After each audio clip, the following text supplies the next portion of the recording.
இன்றைய இந்த ஊடக சந்திப்பை நான் அழைத்ததுக்கு மிக முக்கியமான காரணம், தமிழரசு கட்சி நாங்கள் முல்லைத்தீவு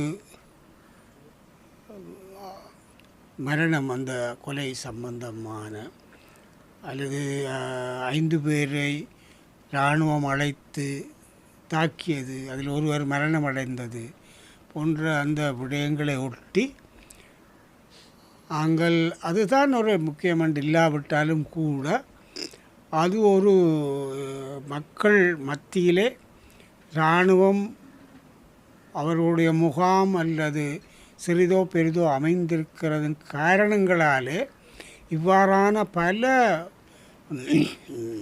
தாக்குதல்கள், இராணுவ அட்டூழியங்கள் நடைபெறுகின்ற காரணத்தினால் இது ஒரு சம்பவமாக கருதி, இது ஒரு ஆங்கிலத்தில் பாயிண்டர் என்று சொல்வார்கள், சுட்டியாக கருதி, இதை அடிப்படையாக கொண்டு இந்த ஊர்களில் வடக்கு கிழக்கில் இருக்கிற மக்கள் செறிந்து வாழ்கின்ற பகுதிகளிலே ஆக குறைந்து இராணுவம் உடனடியாக அகற்றப்பட வேண்டும் என்ற ஒரு அடிப்படை கோட்பாட்டின் நோக்கமாக நாங்கள் ஒரு ஹர்த்தாலை ஏற்பாடு செய்ய வேண்டும். பொதுவாகவே என்னை பொறுத்தவரையில் ஹர்த்தால் சிலர்களுக்கு அசௌகரியமாக இருக்கும். நாளாந்த உழைப்பாளர்கள், பழுதடைகள் என்ற பொருள் விற்பனர்கள் போன்றவர்களுக்கு பல அசௌகரியங்கள், போக்குவரத்து தொழில் பாதிக்கும் என்பது தெரியும். ஆனால் இந்த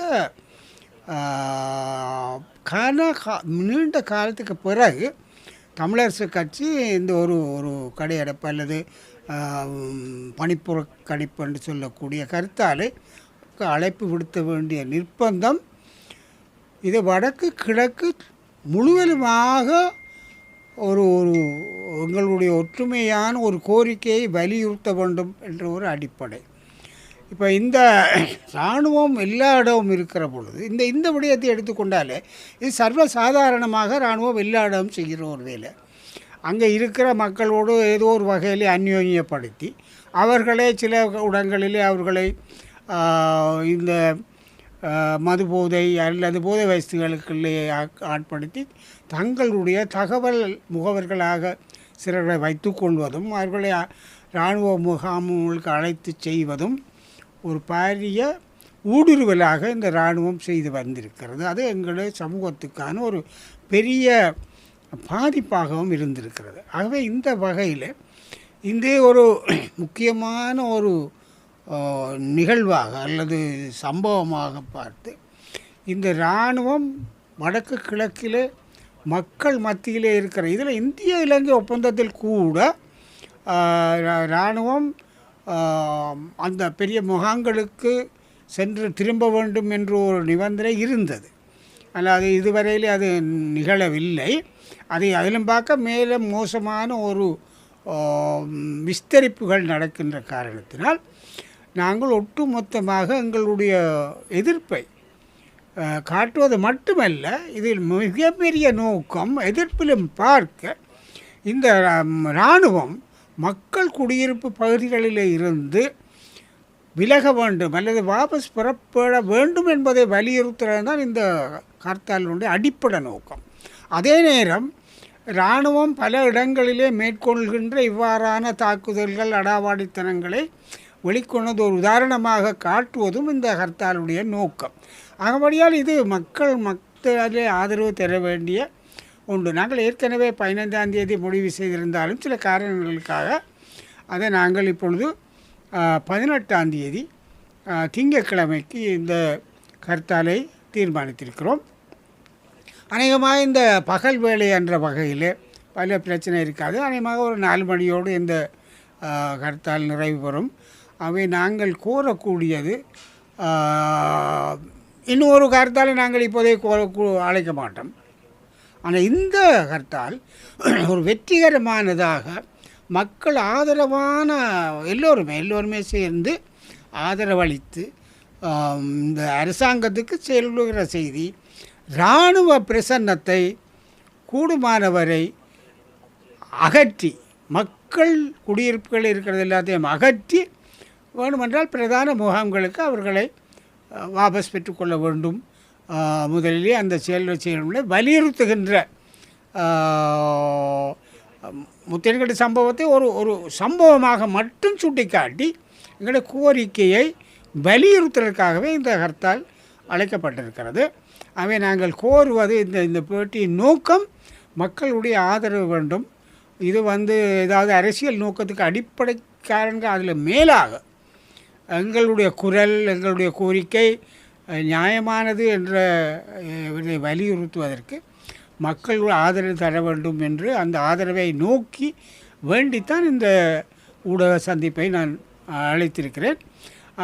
மற்றபடி வேறு ஒரு பெரிய அரசியல் செய்ய வேண்டுமென்ற நோக்கம் தமிழரசு கட்சிக்கு இதில் இல்லை.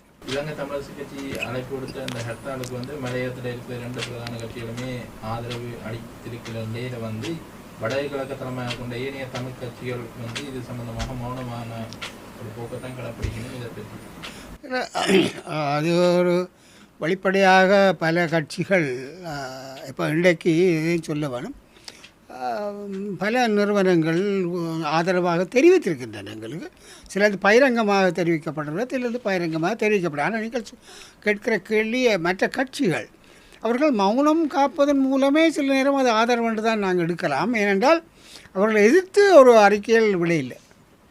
ஹர்த்தாலுக்கு எதிர்ப்பான எந்த ஒரு நிலைப்பாட்டையும் எந்த கட்சியும் வடகிழக்கில் தமிழ் கட்சிகள் இதுவரையில் வெளிப்படுத்தவில்லை. அதனுடைய அவர்கள் ஆதரிக்கிறார்கள் என்று தான் நான் நினைக்கிறேன். அது தேவையும் கூட. ஏனென்றால் அப்படியான நிகழ்வில் நாங்களும் அவர்களுடைய முயற்சிக்கு நாங்கள் ஆதரவாகத்தான் இருக்கிறோம். இப்போ தையெட்டி போராட்டத்திற்கு நாங்கள் எப்பொழுதுமே ஆதரவானவர்கள். பங்கேற்கவில்லை என்றது அது அவர்களே நடத்துவதற்காக அதனுடைய முயற்சி நடக்கட்டும். அதில் நாங்கள் இடையூறு செய்யாமலோ அல்லது விட்டாலும் அந்த போராட்டத்துக்கு எங்களுடைய ஆதரவு உண்டு. அதே போல் அவர்களும் எங்களுக்கு ஆதரவு வருவார். அதாவது ஒரு சொல்வார் தான் சைலன்ஸ்ன்றது அது சம்மதத்துக்கு அறிவுரை தானே. அதனுடையால் அவர்கள் ஆதரிக்கிறார்கள் என்று தான் நான் நினைக்கிறேன். எதிர்ப்பு தெரிவிக்காத வரையிலே அது ஆதரவு. மலையக தலைவர்களின் ஆதரவை நீங்கள் எப்படி பார்க்க? அது மிக தமிழர்கள் என்ற வகையில் நாங்கள் ஒன்றுபடுகிறோம் என்பதை